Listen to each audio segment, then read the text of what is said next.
Today's lesson video is going to focus on lesson 1A of unit 6, and the focus question of this lesson is, what is important to pay attention to when creating tables to represent a scenario?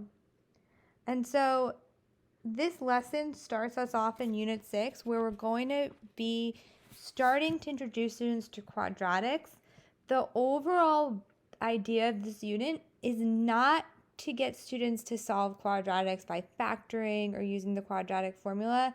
Instead, our focus is going to be on giving students a really deep conceptual understanding of what a quadratic is and what it means to graph it and what patterns are occurring within a quadratic.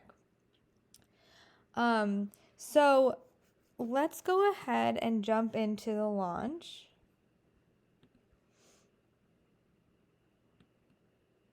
And so students will have maybe 3 minutes about to complete this launch independently. And it's a simple set of 3 tables, and they're asked the questions, what do you notice and what do you wonder? This is a routine that you may already be familiar with from previous lessons.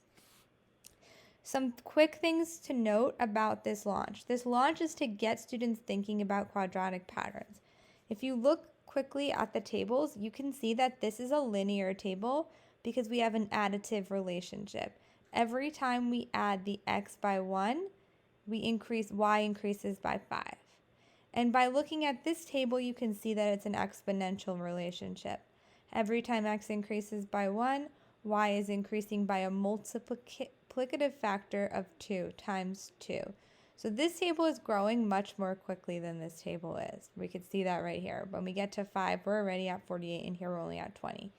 This table is a quadratic relationship. Students may have had exposure to quadratic tables if you use the Unit 1 lessons that were provided here, where students kind of explored all the different types of function relationships. Students may remember or they may forget this specific type of relationship because it is one of the more challenging relationships. Okay, and that is because it does not have a consistent add the same number, multiply or subtract or divide the same number. You have that pattern that goes up and then down. There's a lot of different things students can notice about this, and we'll talk about that in just a minute. So when giving students the opportunity to work on this launch, the first thing you want to do is give them a space to notice and wonder. One way you can do that, and this is just an optional resource, is using the Jamboard. Jamboard is a Google platform where students can actually write down on Post-its what they notice and wonder. So you share this Jamboard with your class. You want to just make sure, obviously, that anyone with the link can open it. You copy the link, and then you send it to the students. One more quick thing to note, is when you do share this, you want to make sure that it's on students can edit. Okay, so let me just, hopefully this goes back. What's going on here? Let's refresh this page. So you want to make sure students are able to edit the Jamboard in your share settings. And so you give the students some time to go ahead and jot down on Post-its what they notice and wonder. Here's the Post-it feature right here. They will list on this slide, what do you notice? And you can add in this Post-it ahead of time, as well as these directions. Create your own Post-it for a noticing, and then use the pen tool to check off noticings you agree with. And these are some sample noticings that you might see students provide. Before we get into that, I'm just going to show you the next slide, where students can go ahead and jot down what they wonder, same directions, and then they can go ahead and use the pen tool to just show what they agree with. Okay? And that's like a check mark. So here are some sample things that students might notice. So you might have students noticing the idea that there's a linear relationship, and we see that here, we see that here, and we see that here. Okay. So, and we even kind of see that here. So these are all when we're talking about table 1, we can open up a conversation asking students, how did you know this table was linear? I saw a lot of people agreed with that. How did you know it was linear? And students can give us the answer that it's an additive relationship. We're adding the same amount every time. And really emphasize that when x increases by 1, y is increasing by the same amount. Because if this is not increasing by the same amount, and say this said 1, 4, 5, 7, 9, but this was plus 5 every time, we would not have a linear relationship. So that's really important to also look at the x's. Okay, we can facilitate a conversation where students kind of just chime in and share what is the difference between these three tables. A lot of students might notice this one is growing by multiplication, and you might have students connect back to exponential growth.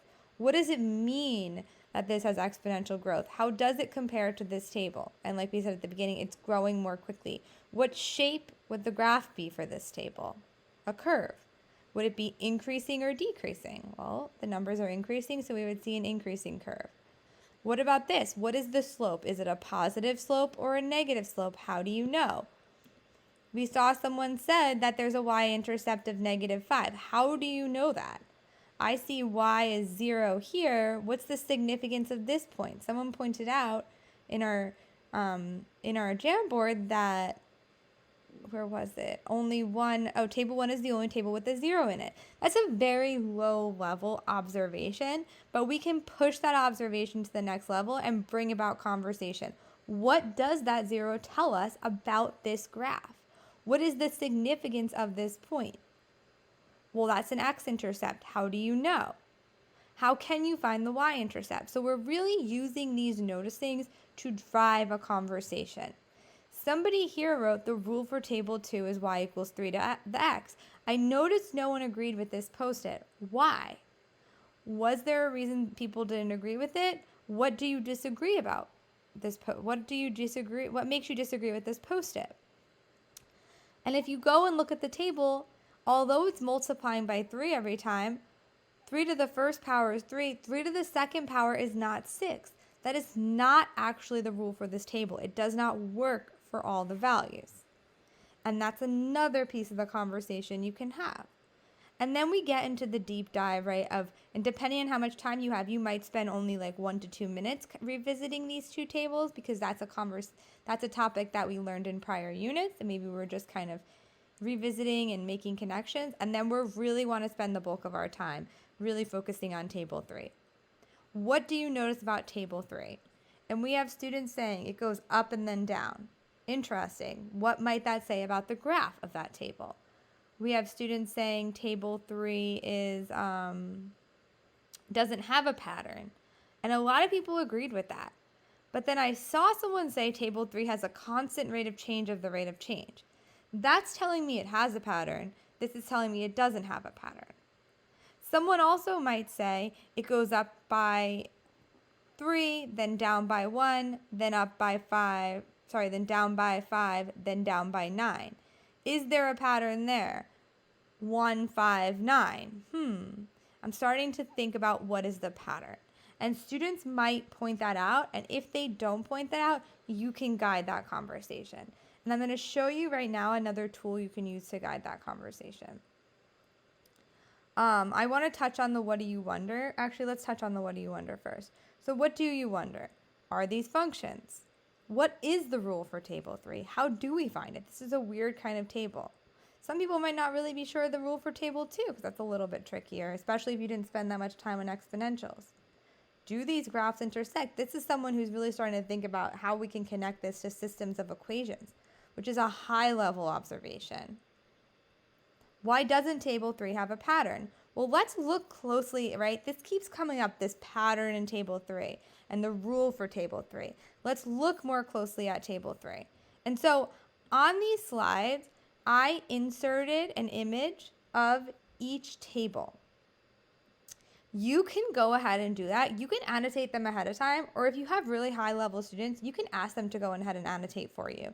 And these tables can support you in guiding your conversation. So here's our linear table, and we can come back to that, and we could have even brought that in at the beginning when we were talking about those tables. But let's look closely at this third table. This third table, when we annotate it, we see +3, -1, -5, -9. Maybe we do a turn and talk. Maybe we go into breakout rooms. Maybe we share in the chat. Is there a pattern here? Is anyone noticing anything? And hopefully you're going to get someone who says, I see the second difference. They're probably not going to use the language of the second difference. What I like to say is the rate of change of the rate of change. How is this rate of change changing, right? Because that connects back to vocabulary they're using. And so to go from positive 3 to negative 1, well, we're subtracting 4. And are we doing that again? Yes. To go from negative 1 to negative 5. And are we doing that again? Yes, we are. So our rate of change of the rate of change is negative 4. That's a pattern. That's something that stands out to me. That's something that's going to come back throughout this unit. So maybe now when we look at tables, we don't just look at the first difference, the rate of change. Now we look at the second difference, the rate of the change of the rate of change. And we ask ourselves, is that constant?